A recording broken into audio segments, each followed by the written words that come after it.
All right, here's Stephen Vogel, fresh off the podium, still dripping in champagne. He's wiping it off his face right now. Stephen, first off, congratulations. Congratulations. What an awesome celebration today. I know this is super special for you guys. We just had a chance to talk to Eric about the mission of the team. Great. So we know what you guys are all about. But this is a really special race for you two coming back. You said, I don't want to thank COVID, but you had some. Oh, no way. It definitely sort of changed the way that you're racing here in 2021, having some time off. Yeah, I've never really considered myself anywhere near the top of the sport on a national level, and I've always been pretty, self-confidence is not my number one strong suit.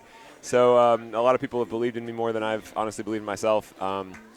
But with all the support from my team, directors John Hamlin, Joe Carpasassi, my wife Susanna, everybody around me, just believing in me to eventually pull something like this off with the strengths that I have and working really hard for it. So I'm in shock, yeah. I would say maybe 60% of the guys in this field get to dedicate their life full-time to racing their bikes. You do not have that luxury. You're still in the practice pretty much every day? Yeah. I work part-time. I do telemedicine as a family medicine doctor for a company called Plush Care.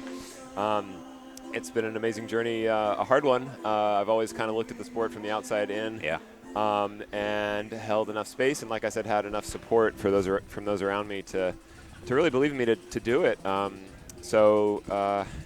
can't believe it. How did the solo move happen? I mean, I'm sure when you woke up this morning, you didn't say, I'm going to go to Clarendon and break away solo with 25 laps to go.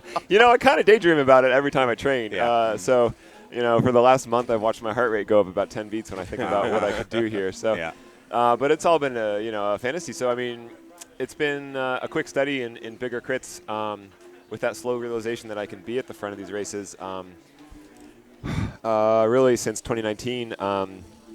But yeah, I was in the rotation. My guys were great. Carey, Monk, Brandon Freary, Evan, Hardig. They were all up there rotating. And you just kind of build that instinct that the race is kind of pulling away from the field. Everybody's strung out, and you just kind of get that sense that it's your time to roll. And I rolled. I did a seated attack through the chicane back there.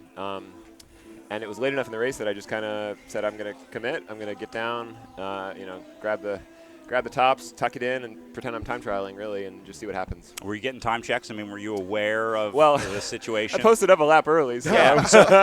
We want to ask you about that. I want to make sure that people know because they were showing the laps to the field, right? Yeah. So you were seeing the field's counter a few times, so it's easily confused. I was hearing my lap times actually get longer and longer, so that was pretty hard. Yeah. So with like 8 to go, my lap times were getting longer. The gap has come down to about 12 seconds, and I was getting real tired. I got a feed from John. It was some heavy SAS beta fuel, some big stuff in there. So lots of sugar that kind of I think helped me get back in the zone. And I heard 12 seconds, and kind of settled in, recovered. I did a lot of recovery on the backside of the course, just coasted through the turns and just hammered it on the front straight because that's really what I wanted to do to try to recover. And it stayed steady. So with about 5 to go, I kind of came back to life, but also got in this zone where everything just kind of went a blur. That's obviously that happened to a lot of riders out there today. Get that tunnel vision right in the heat. Was the heat a big part of it? I mean, was that? Do you think you're maybe a little better in the heat than some guys? A little bit, yeah. I live in North Carolina, down in Carborough, so I've grown to appreciate the southern humidity. Yeah. But honestly, haven't done a whole lot of heat training yet this season, so it was kind of iffy, there. But we've got some great sponsors with this Biotech Pharmaceuticals that does a lot of electrolyte stuff, so you can really load up on the salt before these big races. Yeah, that was a big part of it, fueling up before. Yeah. Obviously, as a doctor, but it starts days before the race, right? You really have to load up starting like Wednesday, Thursday. Well, yeah, and when you do a back-to-back long crits in the heat, pretty much from the time I finished yesterday, I was just finding salt everywhere I could. Pretty much overdoing it on the nutrition, loading up on salt. So you wake up with a headache and you wake up feeling kind of bloated, but you're just going to sweat all that out. Yeah, so you'll use it later. Yeah. Did Rob Laybourne rip your jersey off your back yet? No, I cannot believe we're going to give that to him. This special 22 jersey. Yeah.